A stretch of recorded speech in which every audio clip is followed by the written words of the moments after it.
Good morning, guys. On this October 14th, we're going to put together a nice meal here and put it in the crock pot and go through the steps. I don't want to do a very long video, so I'm going to walk through some of it and I'll explain some of it, okay?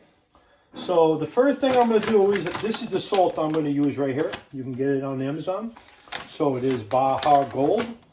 And the reason you want to use that is because it's got a lot of nutrients in it. Unlike the salt you're going to get in the store. You know, unlike this. Okay, forget about that. If that's all you got, you use that, okay? So I'm going to use 2 tablespoons. I don't mind if it's mounded.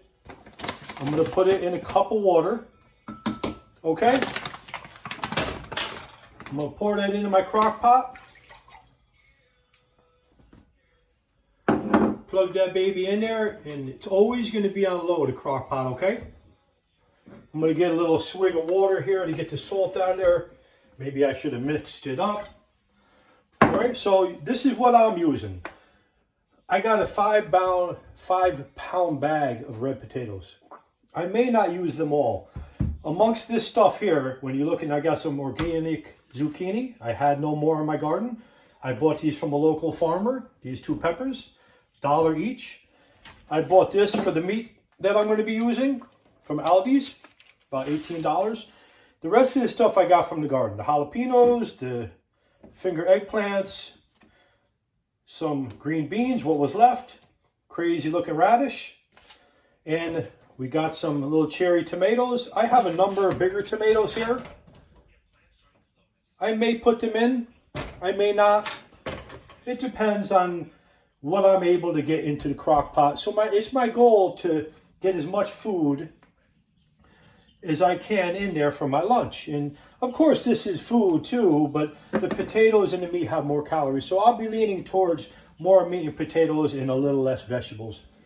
So I'm going to be cooking this overnight. Okay. And if you have time and you could kind of babysit this, start with the meat. You could put the potatoes in at the same time if you like. And then a couple hours later, you could add your vegetables, because less cooking of the vegetables is going to mean more nutrient retention. And depending on how you like your vegetables, do you like them crispy or do you like them soft? I like them a mix. I don't want them mushy, but I don't want them where I got to really chew them to death. You know what I mean? So, give you a quick idea how I'm doing it, and you can do it. So, I'm just going like this with the potatoes. I cut them in 4s, and there's no special way of doing it, you see? And then I'm just chucking them in there. If they've got some blemishes on there and you're concerned, I'm just going to cut them off.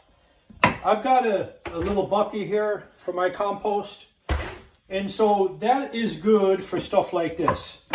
So the finger eggplant is chucked in the compost pile, and the compost pile is really good, even if you start it on a real small scale. Even using a 5-gallon bucket. Just mix it with some dirt. Okay, so we're just chucking this stuff in as we go. As far as the cherry tomatoes go, you could put them in whole if you want. All of this stuff, same thing. You know, here's the pepper.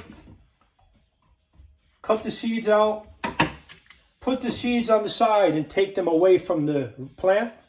And then you could plant something with this next year, because this was grown organically.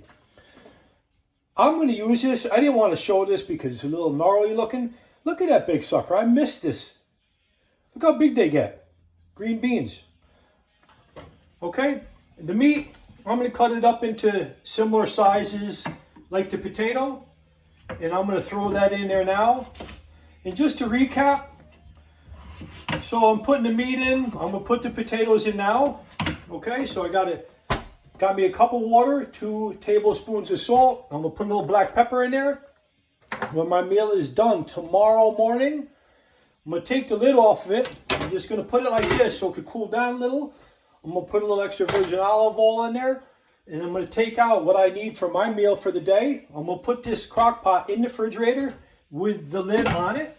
You're just going to take this out of here, unplug it.